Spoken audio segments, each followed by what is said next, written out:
Awaz-e-Ghaib, a voice from beyond. So that's the poem that I have from Dr. Allama Muhammad Iqbal with me.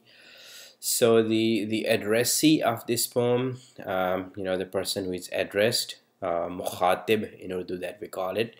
So the addressee of this poem is a person, and that person has three characteristics. Okay, at the very end, in the last line, Iqbal gives three characteristics of that person whom he is addressing in this poem. Okay, so that person is a kushta sultani wa mullai wa piri. Okay, so kushta means extract. Okay, so when you squeeze something, like you really squeeze it, and whatever you get out of it, that's called as extract.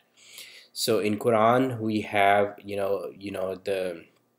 Allah Ta'ala says that man is created from extract of clay. Okay, so now you know what it means, extract of something.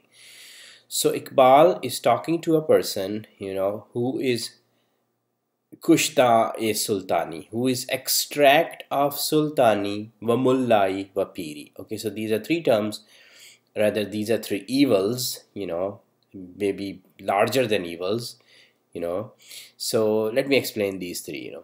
Sultani, so kushta-e-sultani, I'll use my own words here. So he is extract of casteism, so he's like final product of casteism. I'll come back to explain that. Okay, so he's a person, he's the addressee of this poem, and he is the final product of casteism, and he is the extract of mullaism. Okay, and then he is extract of piri, the mysticism, the so-called mysticism. Okay, so he's extract of all these three, so he has these characteristics. Okay, so Iqbal, at the time of Iqbal, and even now, our society practices casteism. Okay, so our society is carrying burden of this evil called caste system on its shoulders, and we know that this burden is not ours to start with. Okay, so we were not supposed to carry this burden, but we are carrying this burden from last 71 years. Okay, so who suffers at the end? The ones who are carrying this burden. Okay, so there are some in our societies, there are individuals who are like born superiors. Okay, we see examples every day.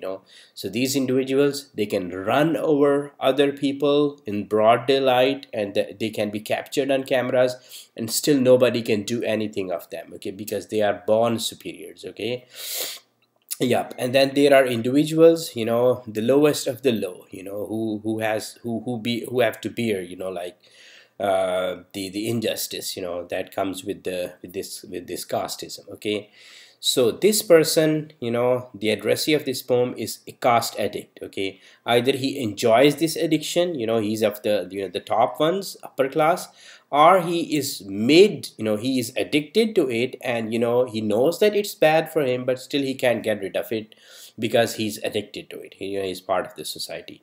So there's one characteristic this person has.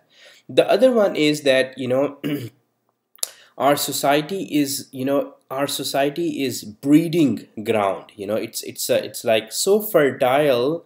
It's a breeding ground for mullaism. Okay, mullaism grows. It expands.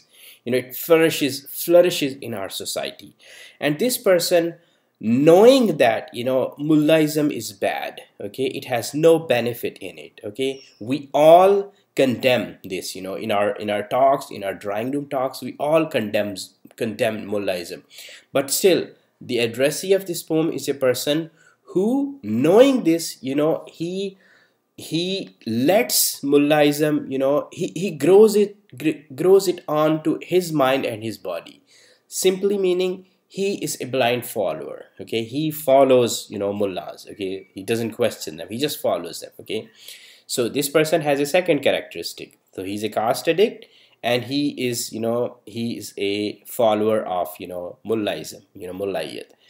And so what happens? a person, who in our societies, who doesn't get justice, because he is on the lower end of that caste system, just common man, simply put it. So he doesn't get justice, so, and then he runs to mullah, to find some, to some answers to, his injustices, in religion. But then mullah himself has divided religion into sects, so mullah is overburdened, he cannot solve his own problems. So, and he is not knowledgeable, and more than that, if he knows few words, he doesn't apply on himself. So, he's all talk. So, there is no benefit coming out of mullahism. So now this person, has, he has to, all the injustices are towards him. He doesn't get answers from mullahism. So who then he turns to whom? Peer, the mystic, the ones that, they know that, people are afraid, they are scared, they have fears. So what they do, they exploit those fears. Okay, so whatever left is in that person, they extract out of him. Okay, and these are peers, and they are like fortune tellers, so they extract their, they exploit their fears, and then they give them like false hopes. Okay, false hopes. And they use religion, they use book of Allah to, to force, to foretell, to like predict future. So how do they do this job? I can share one story with you. So when I was child, you know and I was like, I didn't like to study, to be frank, I didn't like to study. So my father, he used to force me and my younger brother to like spend 2 hours every day, doing homework and everything, when like school days. And but I never liked to, to sit there and study, because that time when he made us, sit and study, it was like peak time, TV watching time. So, we missed that.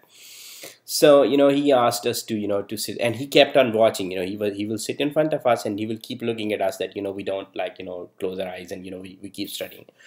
So I figured out a way. And that way was that I was very fond of cricket, like everybody in, in 90s and late 80s and 90s. And then, so what I did, I had my book with me, so what I will do, on each page, I'll put some numbers there. So I'll put 0, 1, ones and twos, and sometimes three, some fours, few sixes on each page, like one number there. And sometimes I will put wide, a no ball, a wicket. And then I'll have a list of my team. So what I will do, I will open this book like this, and whatever number that appears, I'm gonna add that, score, or whatever that is in front of my batsman. Okay, so that's how I will complete like 50 overs of that innings, so for the whole team. Okay, so, and that made me spend my like, like in 2 hours of my study time. So this peer, he does the same thing. You know what he does? This person comes to him. He's afraid. He's, like, he had all these injustices, he has seen, he has faced, and now he runs to peer, and then peer, opens this book of Allah like that, and he points to the word, and then he says, oh, that's your destiny, that's what you're going to get, so that's how he makes him believe that he's a knowledgeable person, and that, the destiny is like, attached to those words. So Iqbal's addressee is this person. Okay, so is this person. So this poem is so beautifully constructed, and the ultimate goal is that, to make this person realize that what has he lost. Okay, and if there is a way to regain, what has he lost, there is a one word there at the end, very beautiful word, and if we just pay attention to that word, we can, we can come back to the right track. Okay.